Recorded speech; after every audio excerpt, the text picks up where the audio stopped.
Welcome to another episode of Green and Gritty. We are 4 master's students trying to make environmental education a little more accessible.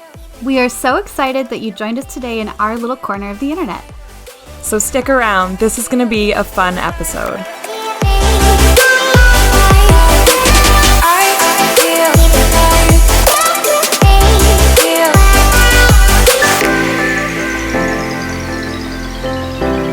Hey everyone! Today's episode is called Government Inaction. So I'm just going to give the rundown of what we're trying to tackle today.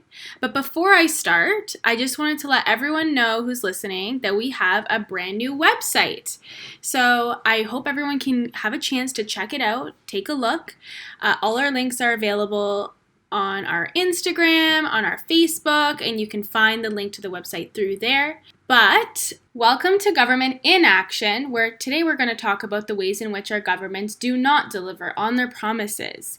Our discussion today is going to revolve around how governments fail to take on action on environmental issues and how oftentimes these initiatives and groundworks taken is somewhat performative and they're not delivered or achieved after setting the goal. I'm just going to quickly explain what some of these measures of government commitment to action are and how we seem to be doing with some of these goals right now. Oftentimes we don't really achieve these goals or really on the timeline. Why does that happen? So we're going to get a little bit more into the why, but like I said, let me start by starting off with a few very important measures of government action. So the first one is the Montreal Protocol. So this protocol is called the Montreal Protocol on Substances that Deplete the Ozone Layer, and it's a landmark multilateral environmental agreement that regulates the production and consumption of nearly 100 man-made chemicals.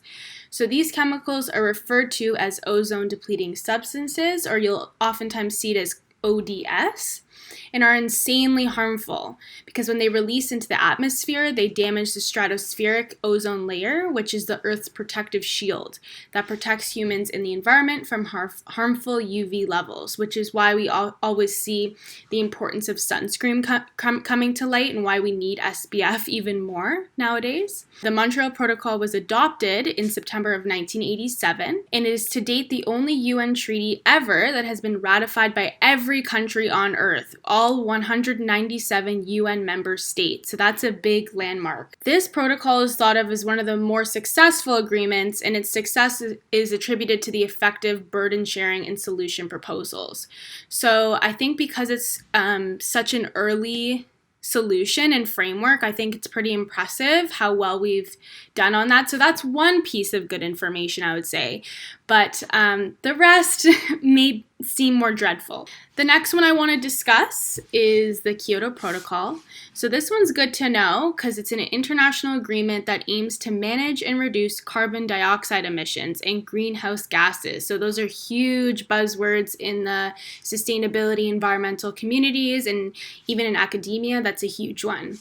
The protocol was adopted at a conference in Japan in 1997, but then became international law February 16, 2005. So it took some time for it to transfer into international law. It was actually created under the UN Framework Convention on Climate Change by committing industrialized countries and economies in transition to limit and reduce these greenhouse gas emissions and make sure they're in alignment with these agreed targets that were produced. Currently, there's 192 parties signed onto the agreement, but it doesn't include Canada or the United States anymore. So both have actually withdrawn within the past few years, so this is pretty recent withdrawal. So that's an example of how it seemed like a huge commitment and it seemed like a positive take. But 2 large countries, large emitters, have now backed out of this. So that's the groundwork on 2 larger more historic ones, I would say. Yeah, I'm glad you mentioned those, Danielle. Those are really good kind of beginner protocols to think of. Those are 2 of the probably biggest ones I would say in the world that are really good for everyone to kind of get familiar with when discussing environmental action. Another one I wanted to mention is the Paris Agreement. So this agreement aims to strengthen the global response to the threat of climate change within the context of sustainable development. Its kind of sub-focus is eradication of poverty, and its outlined means of achieving these goals is kind of like outlined in a couple different ways. So the first is by keeping the global average temperature at below 2 degrees Celsius, but obviously preferably to hold it at 1.5 degrees Celsius so we don't get like insanely awful effects from climate change. The second is by fostering climate resilience and lower greenhouse gas emissions development so that we don't threaten food production. And the third is financially, so investing in nature and investing in things that promote a greener economy, like renewable energy, for example. I also, in addition to the Paris agreements, I wanted to mention something called the Addis Ababa Action Agenda. So it's a follow-up or kind of like an extension to the financing for development process that was in place in the early 2000s. The Addis Ababa Action Agenda is more of a global framework for financing sustainable development post-2015, and its goal is basically to end poverty and end hunger and to achieve overall sustainable development in 3 separate dimensions through promoting inclusive economic growth, through protecting environment, and promoting social inclusion. This framework was announced simultaneously with the UN Sustainable Development Goals, and this framework is kind of a means of implementing the Sustainable Development Goals. So these two are kind of more recent frameworks, and although they don't involve as many signatories as the Kyoto and Montreal Protocols do, there's still so many countries that are signed on, and they've made like clear commitments to taking environmental action. But there's so many different agreements, you know, from the Montreal Protocol to the Paris Agreement and COP21 and literally everything in between. It feels like there's always a new commitment being released, and this commitment always discusses, you know, quote unquote future progress. But when are we gonna see something that says we have achieved the outlined targets? So when is the action and the results gonna become real? When are they going to be very prevalent in our society? Because I know for me, I've been watching some of the general assemblies that the UN puts on, and it feels like a constant stream of leaders just saying we've failed to meet most of the targets, but we'll commit again to the future. So it's a little discouraging to see. I mean, it would be nice to see someone come up and say, hey, we actually met this target. Way to go us. We're going to keep striving for better. But I've yet to see much of that. It would almost be cool to see if leaders can say, hey, so we had this agreement and we didn't meet the agreement in the time or for whatever reason because of XYZ, so we're going to amend the agreement to have actual better progress in the future instead of just kind of like making all these brand new ones. Mm-hmm. I don't know if that would help. Yeah, unfortunately, anything. Like even at the local level, like when I look at the local municipal level, we see a lot of municipalities coming forward and they're like stating it's a climate emergency. We're declaring a climate emergency. And that's awesome. That's a great first step. And then you even sometimes see plans where it's like climate adaptation plan, mitigation plan. And we're seeing the goals being made. But then when you follow up on that plan that was created 5 to 10 years ago, there could be either no follow-up provided or they're stating that the goal isn't met. So we're seeing it on an international level, we're seeing it at a federal level, we're seeing it at the local level. So I'm not sure what's missing there, but like you said, it is very discouraging to see it on all levels and every platform. And it's hard even because I saw a meme today and it was like a bunch of, I would say, climate activists holding up signs, and they were like, we need climate justice. And then there was a bunch of politicians being like, no, we don't have time for this right now. So that's just what it feels like. You know, it feels like it's... Also, it kind of feels like over-promising it's just a marketing tactic where, you know, we want climate justice, we want environmental justice. And so, you know, we have a bunch of people get into a room making climate-related decisions, and they're like, here's what y'all wanted, and we're going to essentially overpromise, which is actually something that somebody mentioned in one of the articles I'll be referencing later. But we're going to give you what you want. And I'd almost be happier if maybe our targets are a little bit more moderate, more but at least we're reaching them. At least we're making progress, because at this small point, steps is better than no steps, man. I know. Yeah. And that would be interesting too, is to actually see a comparison of, okay, so we have all these protocols, we didn't meet any of the targets. I'd like to see a percentage. Okay, so how far did you make it though? Exactly. I would like to see an actual metric of that. That'd be cool. I was going to say some municipalities provide updates it is so rare to the point that when you do find an update or a technical report that like is like, hey, this is where we made it so far, even if we didn't make the goal, that we like applaud them so much for doing amazing. God. We're like, it's like the bare minimum. Report? We're so happy. You know what? You're amazing. You're 10 out of 10 committed to climate change. That's the point where I'm at in my I swear to God. And it's like, why am I getting excited that you didn't meet the goal and you just reported on it? That should be the norm, right? That is exactly. Why are we applauding and getting excited for the bare minimum? Like, this is absolutely ridiculous. I was going to say, like, it's not funny, but why does that also me as a student? Like, I didn't produce the content that I wanted, but, like, please applaud me. I submitted my paper on time. Like, I worked moderately hard on this. Jeez. So, speaking of sadness and overpromising, I think that kind of leads into one of our first, I kind of want to say case studies or case examples of government inaction. I'm going to give a lot of backstory first, a lot of background information that I think is very relevant, but trust, it is very relevant to government inaction at its core. So, to start us off, we're going to travel back in time a little bit. All right, folks? So during, love a little bit of time. And they said it couldn't be done. They said it couldn't be done. That's what this is for. So anything's possible in Green and Gritty. I like that. Sorry. So during a town hall during the 2015 federal election, Justin Trudeau stated that he vowed to end all boil water advisories in Indigenous communities by March 2021. Well, it is September 2020.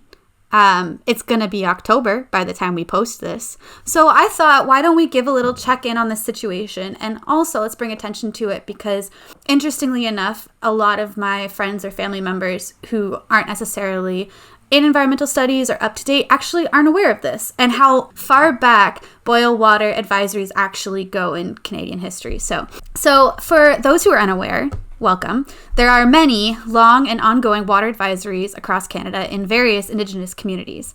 To provide some context, there are 3 types of advisories. There's boil water, there's do not consume, and do not use.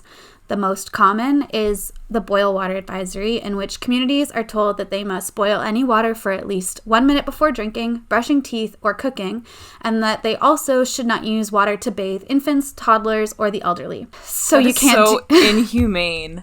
Like, yes.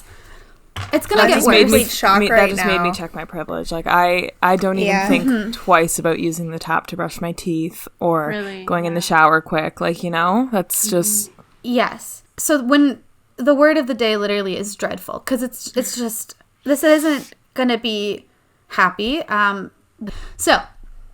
An article from Global News citing the Council of Canadians said that at any given time, approximately 100 First Nations are under water advisories of some sort. An interview from members of one of these communities remarked that the fears of considering how to bathe their children, of how to ration bottled or potable water, and just general concerns that no one should have to experience. Did that make sense? It did. Okay, cool. So I actually first came to learn about this in one of my courses in my undergrad, and also learned more about it at York through my natural resource law class. And that's when we talked about the Neskantaga First Nations 25-year-long boil water advisory. It has been ongoing since 1995. It's ridiculous. Yes. That's insane. Another statement from another article that I read was that children, and I don't mean to emotionally manipulate by using children as examples, that's just a lot of what was brought up in these articles. So children can and have developed horrible skin conditions from using these waters.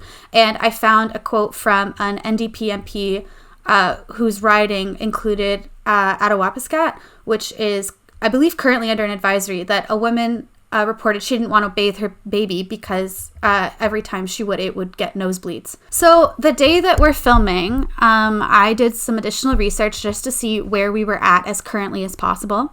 So as of September 30th, Global Citizen released a statement that's saying that as of September 30th, 61 Indigenous communities still need to boil water for safety. So why is this relevant? Well, 25 years. That's just one of the advisories that's been out there as 25 years long. There are many. These water quality problems have continued throughout multiple governments. Martin, Harper, Trudeau.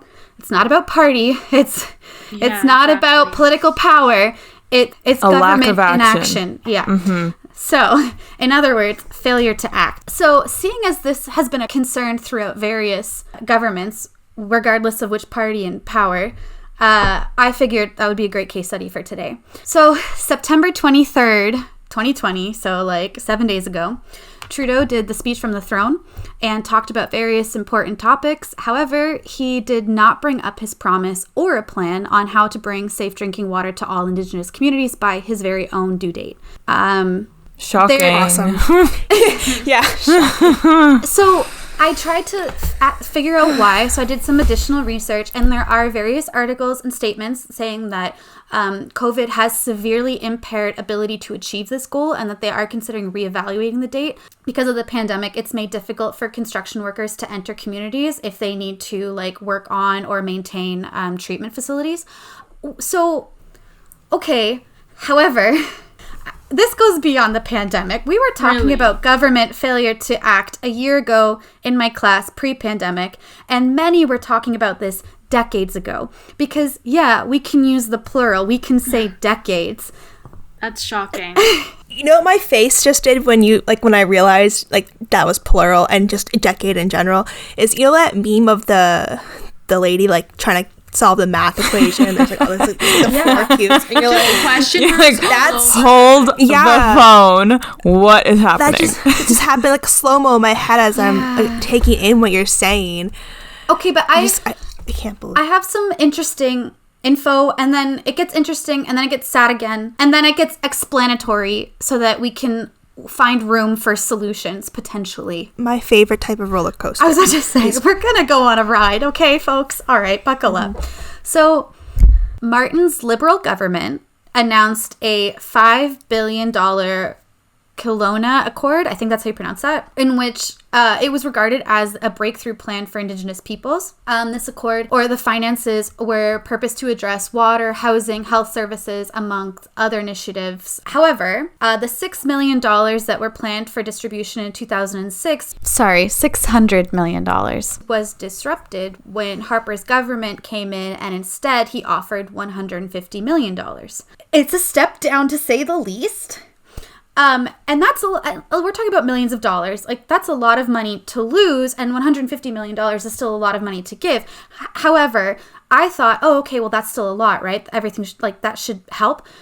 I then looked up what it would cost to actually be able to potentially secure safe drinking water. Analysts have stated that it would cost at least $3.2 billion to make good on the promises of ending water advisories by 2021. So the 150 million doesn't even scratch the surface. Yeah, and not even so the original proposal. What did you say the original proposal was? 600 million? 600 million, yeah. So it's still, like, even that number isn't scratching the surface at that point. That's just disrespectful. Yeah.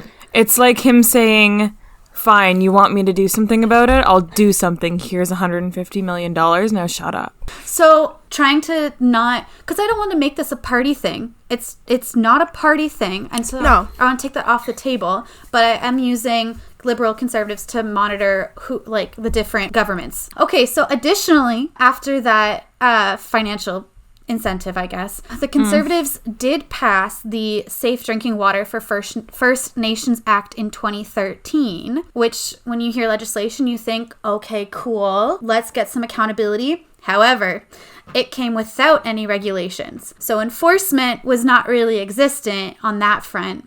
Okay, so let's break this down some more. Why are these conditions persisting? Based off of the research I did for this episode, and also just from my own personal learnings and self-education, as well as in my courses, there are a couple common answers that pop up regardless of like journal, article, anything like that, to answer why problems over water quality have lasted for so long. So first, Angela Mashford Pringle, who works at the Wachabinus Bryce Institute for Indigenous Health at U of T states that, and this is a direct quote, when First Nations people were put on reserves, they were forced into areas that were deemed uninhabitable for white. Often, they were placed in places where economic natural resource development was going to happen. So what this basically means is that communities were subjected to the environmental impacts of development that was planned for that area. So an example of this would be in Grassy Narrows First Nations, where a pulp and paper mill led to mercury poisoning in the water systems. That's literally saying we don't care at all. No. We don't want you anywhere near us. We're going to put you in these spots where you're going to have a terrible living and condition. You're going to have to just figure it out. Good luck. And we're even telling you what we're going to plan to do with this area once you're here. May the cards fall in your favor. Mm-hmm. That's bullshit. That's despicable. I don't know what words to say. It continues, to say the least. So another contributing factor is lack of upkeep at water filtration plants, which is considered another contributing factor to this problem. Essentially, people would be paid and trained for filtration plants. However, communities wouldn't receive enough money to continually have training or enough new staff.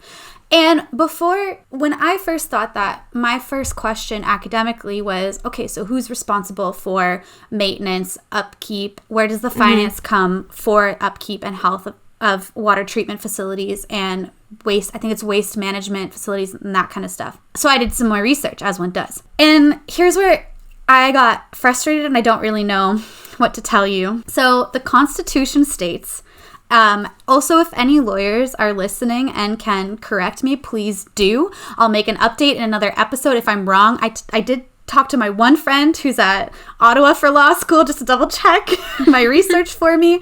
Okay, but so from my research, Section 9124 of the Constitution Act 1867 states that the federal government has exclusive authority to legislate on matters pertaining to, quote, Indians and lands reserved for Indians, unquote. I am sorry I had to use that word. I apologize. I'm sorry if that was triggering for anybody listening. That's what is in the legislation. So that's why the federal government funds water systems on reserves through Indigenous Services Canada, and Health Canada is responsible for water monitoring. To add to this, unlike provinces and territories in Canada, there isn't actually a specific water legislation that states what the federal government is supposed to deliver or which communities are eligible. So really, it's not binding. However, they do have, what does it say, exclusive authority. So again, really, there aren't binding regulations on water quality, and there's just an overall lack in consistency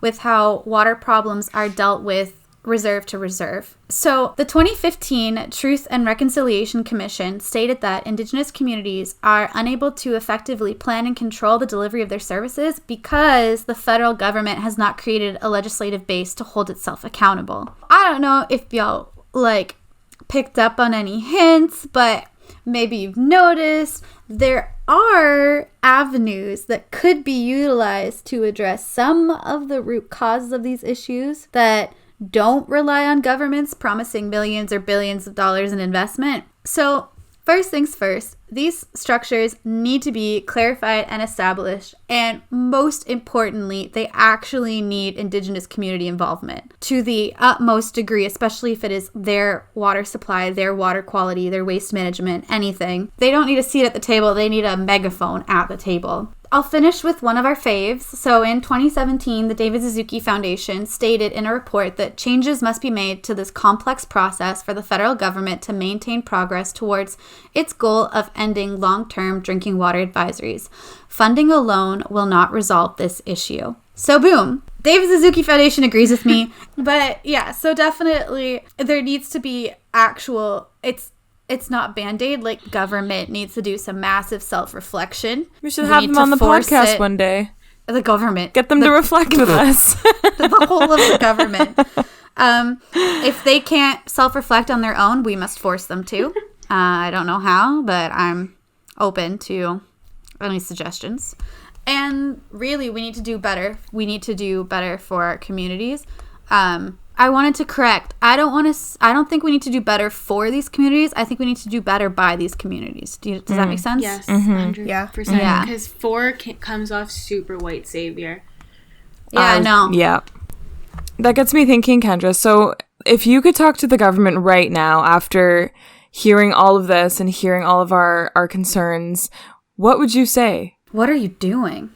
No, I would kind of toss it back at them. Yeah. And say, what if this was happening in Toronto, Montreal, like Ottawa, like any, like Vancouver, like in like places that is more urbanized almost. Yeah, and not reserves. You wouldn't allow this if it was happening in your own backyard. And if you do allow that to happen in your own backyard, you're in power for the wrong reasons. It's the boundary exclusions for me.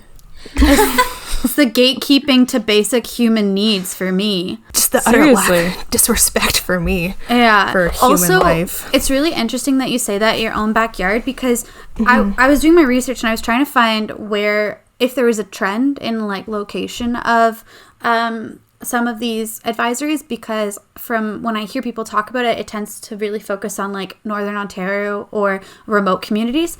And one of the articles that I came across actually emphasized that, like, no, it's not even all remote communities. It's some that are very close or local to major cities are still I saw something experiencing like these that conditions too, actually, and it was like, how is it possible that the city or town, a mere 10 kilometers not even away from this, like in, let's just say, like you said, Southern Ontario has has access? Well, it's clearly just we're not all seen equal. That's what they're doing. Yeah. The government is just saying that certain people don't deserve certain ways, certain necessities, a certain way of life, which is just the basic human life. Yeah.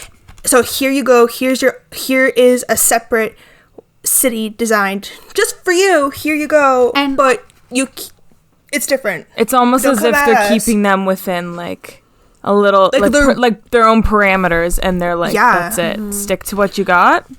Don't touch us. Which is, it's disgusting. Fucked up. If I could talk to someone right now, with that's probably what I would say is, I think a lot of them would argue that's not what we're saying. Well, we're not doing that. We're working so hard for reconciliation. I'm like, but your inaction, screaming. It speaks volumes. Not working hard enough. I would say swap lives for a week.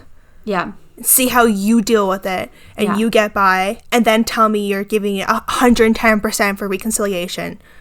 Like, walk a mile in someone else's shoes. Are you kidding me? I'm trying to think of something to say. I'm kind of like, I'm not going to lie, I'm kind of in shock right now. I didn't think it was designed so deliberately to just take just resources from people. It's like Danielle said in one of the previous episodes, it was designed to prevent people from thriving in those spaces. Exactly. Yeah. Everything is very precisely planned within the government. Yeah, that's what I've learned. And it's whether it's visible or not, everything has been thought through. So then, okay, follow-up question. If you were in office for 24 hours, what would you do? Like, what issues would you tackle first? What legislation would you pass? But 24 hours in office, what are you doing? How the money is distributed. Do it. That I would just put into programs that are being neglected. Programs that clearly benefit human life and rights and social benefits to make societies actually thrive all around. I don't care how much it costs. That's the decency of being a person. Like, the government should be there to do. That is their position. They have been elected as the person that people trust to get things done and address the issues. So why are you not tackling things that people are very concerned about and things that are hindering people's well-being? Because that should be on the forefront of the agenda. I think and that seems to be the very, very lowest priority. I'm sorry, Danielle, to keep cutting you off, but I am but it's true. So raging right now. Because that's going to directly play into what I'm about to say. Because what I'm about to say is we can be a very liberal and accepting and however you want to describe Canada, which I'm not saying that we aren't that way, but at the end of the day, we are a capitalist country. And that's it. Like, I don't know what else to say about that. Like, how, like, there's only so much that can be done to benefit anyone when you're living in a capitalist country. And I completely stand by that. I don't know. That's just how I feel. Like, I feel like we have so many limits and borders because of that. I don't know. I couldn't agree more with you. But that literally brings, like, to what I would do. if you were in office for 24 hours. So I think because of what you would inherit when you get into that office, you have 24 hours, what you're walking into, I think I would be so overwhelmed. And I think just take a bubble bath in Trudeau's cottage. Oh my God. I would just need like a lot of, for me, it's so hard because the question, what issues would you tackle first? Like, I wouldn't know because to me, they're all important. And to me, they all have equal value and need to be addressed. And that's why when like, when I see politicians who are in like in an enormous amount of power and they don't seem stressed by it at all and they don't seem impacted by the weight of their responsibilities, I get really scared. I'm not naming names, but I think we know who I'm thinking about. Yep. It does definitely stress me out because I'm like, you need to recognize your responsibilities to the people that elected you here. If you're in a democratic country, or whatever process, like respect them for choosing you and also feel that weight because it should feel huge. Mm-hmm. And if it doesn't, why? Then you're doing something wrong. Like Taylor said, check your privilege. So moving forward, my topic is not as dreadful. However, I think it could foreshadow some dreadful things if the issues are not taken into consideration. I am going to start off with a quote from the Financial Post. It's back in April 2020. It states that the Canadian Federation of Agriculture says that farmers need reassurance that government financial aid is coming or many will abandon the 2020 growing season.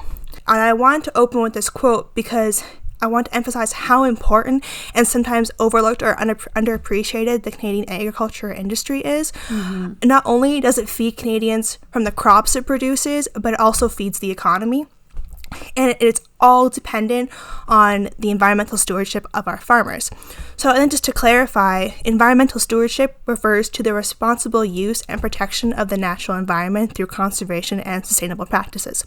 So really, it's a term used to illustrate how we as humans interact with the physical environment around us. So I want to paint a little picture of the abilities that we have across Canada to produce a variety of crops. Because it's a resource that we're fortunate to have access to and to have this ability, especially across the entire country. So, for example, pulling from the Government of Canada's website, the Canadian agriculture / ARGI food industry is made up of Atlantic Canada, being the magic beans, so short season soybeans are an example. Quebec is getting provocative on probiotics. Ontario is thinking outside of the beehive. The prairies are turning straw into gold, so they're working to make a new paper market from wheat and floss straw. And British Columbia is breaking new ground, so they're trying to minimize environmental impact of nitrated surface and in the groundwater. And then lastly, the North, so the territories, are focusing on cold climate cultivation. So they are examining ways to identify the challenges of producing food that can thrive in northern climates. That list, filled with fun marketing tactics to categorize the different regions, essentially means that Canada has the ability to produce greenhouse crops, aka vegetables such as carrots, dairy, grains, oilseeds, poultry, all the way to cattle, and all the way to caribou in Nunavut. So knowing these resources are attainable, there needs to be considerable action taken to protect the various procedures, supply chains, and workers to ensure a safe and secure food supply, while of course protecting the economic impact of it all, especially during these unprecedented times. So now, climate change is not a new topic to disrupting the harvest seasons. Agriculture is dependent on weather. I've emphasized that a few times today. And the technology used in the modern westernized farming that we are used to has created extremely productive harvests. However, everything in the supply chain is dependent on temperature patterns.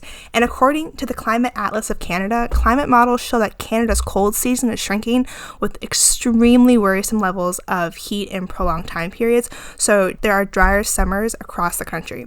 And these projections mean that new risk management adaptations are needed. So that's to deal with floods, fire risks, change of dates in growing and harvest. The takeaway of concern here is that short-term and one-off climate crisis strategies are not the sustainable response to enduring the effects of climate change.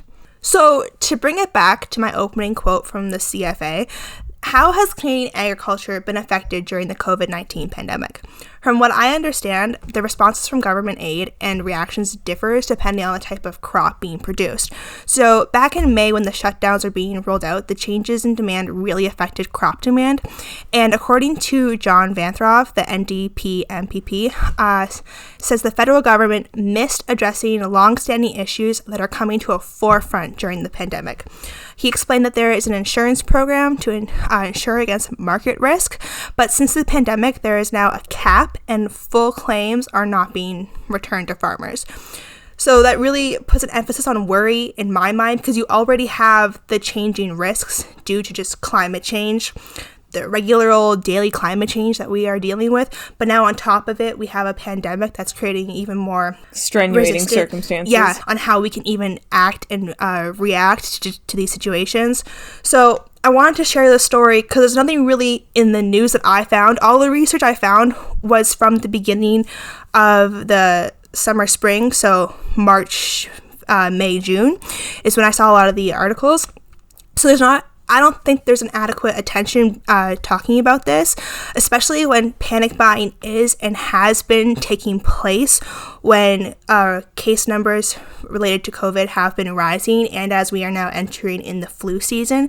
So I think the best way to ensure protection and proper action being taken to protect our farmers and our crops and our economy based on these crops is to go to the Canadian Federation of Agriculture website, where you're able to send support a letter and learn more about how the COVID-19 pandemic has disrupted the supply chain, as well as the cost of these changes, and as well as making sure that help is sent and actually meeting what the farmers and workers need to get through these times. And I just wanted to jump in really quick because I think it might be kind of relevant to what you were saying. So one of the things we were talking about was COVID-19 specific subsidies. So whether that's like grant, loan, subsidy program, whatever it is.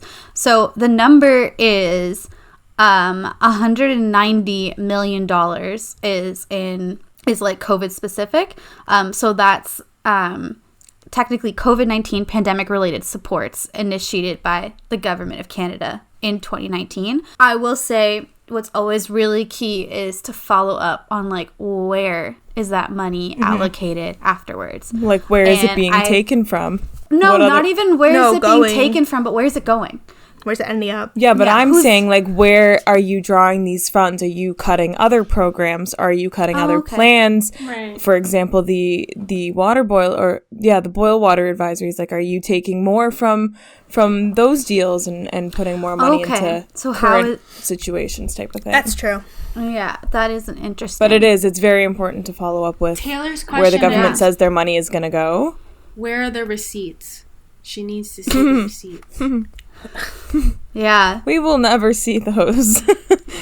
It's interesting, though. But, yeah. So I just thought that would be an interesting thanks for bringing that up. Because I just know that everything I was reading said that, especially workers who come to Canada to be like workers on farms were not able to be supported during the 14-day quarantine when they arrived, if they're allowed to arrive depending on the border, and then there was just no support there financially or space to stay at.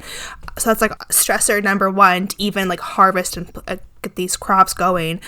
I don't know, but that's what I was like kind of concerned about, because like I know that things can fly off the shelf really quickly, and because we're going into winter, not everything will be in season to grow, or they will be extremely expensive to ship in because every supply chain is being affected and prices are being raised, especially when you go in the territories of Canada.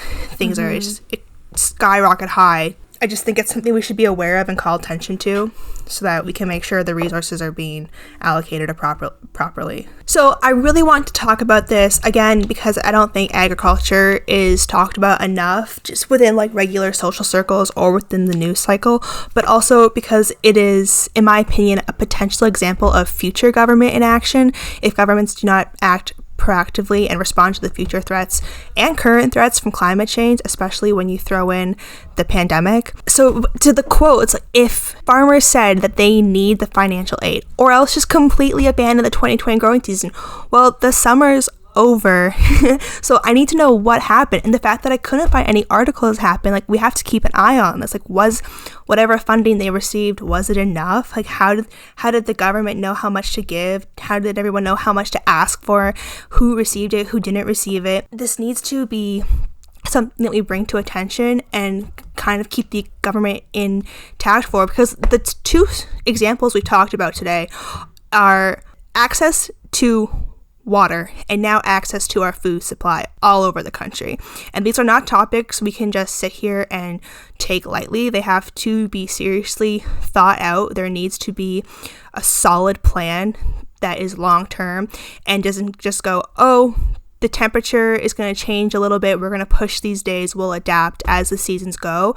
It's no, there's a serious issue. Climate change is here, it's happening, we can no longer ignore it, and this is what we're going to do to solve the problem. And if the government cannot do it, they are seriously failing everyone in this country and those who we export it out to, in relating to food. And you just pointed out like another example of inaction like in accordance to your example, which would be like current and future threats of climate change.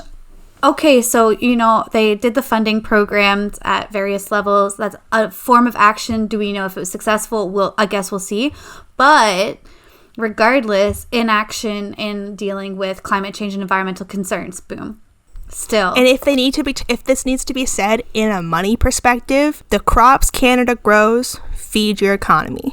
So if you want to keep your economy going, pay attention to your crops, and at least that will bring in the attention. Pay attention to people who are producing those crops for you and transporting those crops and then selling those crops and in retail, in local farmers markets. Like, pay attention to that, because that ultimately will help keep everyone going in Canada. And it's not like food is going to go out of style. Food's a guarantee. Like, that's going to be a constant if it goes out of style, stream of income. Mm-hmm. So thank you for listening to my Thank you take. for your research. That makes me think, though, like why don't they act? What are the reasons? What was the reason? What is the reason? Lots of memes being brought into today's episode. Okay, but think about it. What are the reasons? Why don't they act on their commitments? Is it, like, my thoughts, maybe PR stunt? Is it just trendy to say you're going to do something good for the environment? Is it just going to please people and get them to stop thinking about it for a while? I don't know. Probably. Maybe. Can I jump in? Jump in. One of the things that I learned from a policy class was, and I wrote my paper on this, were policy windows. So for those who aren't sure what a policy window is, I feel like it's pretty self-explanatory, but it's essentially a window of opportunity. It took like 3 separate occasions for Mark to explain it to me, our professor. Very, very not clear. So then if I missed anything, you can correct me if you learned other stuff. But essentially, to break it down, a policy window is a window of opportunity where it's really a very niche, prime example of when legislation or an action can be taken upon by a party or someone with decision-making power. Something has to be requested of you. It has to be clear, it has to be concise, and then you also have to have that very, very brief moment where you can actually get it done. And often what those look like is when you have a change in government, whenever there is a political shift, or if there is a disaster, because what that happens is those can create those policy windows. So when you have a change in government, so now all of a sudden you inherit all of this power and you're able to now put in whatever legislation or initiatives that maybe a previous government would not have passed. Okay, cool. So now your party has access to a policy window. One thing I want to add to that is that it's very hard to displace existing actors and frameworks, and a policy window usually only happens with some kind of alignment of the stars. So you kind of... Exactly. I was just going to say that it's like divine timing. It's like very fast. Yeah. Mm-hmm. And usually it's a very negative event that can trigger it. That's what I also noticed. It's dreadful, some would say. The 3 streams, right? What were the 3 streams? Policy. Problem. problem, and politics. And politics. Was it policy? And politics. Yeah, it that's is. Yeah. Yeah, those are the three streams that have to, I know for sure problem and politics. Very, very before you simultaneously can- converge. And it's like, boom, there's your window. You've got this time to act on And it. it's- Do what you will.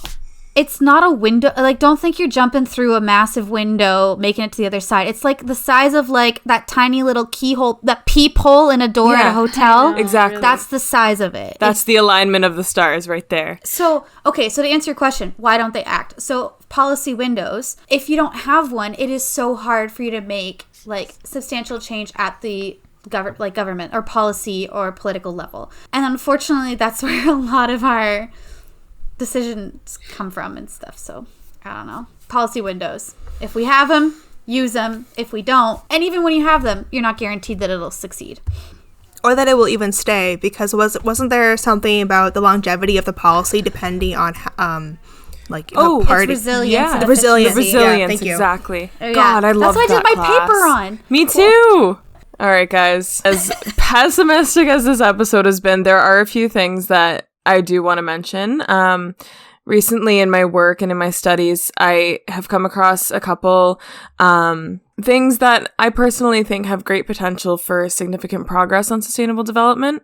One of these is the 2030 Agenda, which, as outlined by the UN, is a plan of action for people, planet, and prosperity, with the goals of eradicating poverty and advancing sustainable development upon the basis of no one left behind. I know, sounds similar to everything else we've said, but this one actually seems pretty good. Ohana. Ohana. Family means no one gets left behind or forgotten. It's a nice mantra, and they've been saying it quite a bit in their meetings, so it's good. But the other one I wanted to mention is the very, very new Global Acceleration Framework, which was officially launched this past July 2020, and essentially it's a framework that outlines commitments specifically for solutions on water and sanitation issues, and it is directly in support of the Decade of Action to support the Sustainable Development Goals by 2030. I will link all of these in our website and in our episode description, but I definitely think these are some documents and some frameworks that people should get familiar with and, even try to work towards at an individual level. And like we've been trying to portray this whole episode, just hold your governments accountable. Hold those who are saying that they will do something and saying that they will take action. Hold them accountable for what they are saying is the very big message here. That's it. Mm-hmm. All right. And if there was anything we talked about today that sparked your interest or got your research juices flowing, head over to our website and you can find the sources we used in today's episode. And as always, thanks for joining us in our little corner of the internet. You can find us on our Instagram at GreenAndGritty or on our Facebook, which is at GreenAndGritty. We would love to hear from all of our incredibly brilliant listeners. All right. So this is Green and Gritty signing out. Bye. Bye.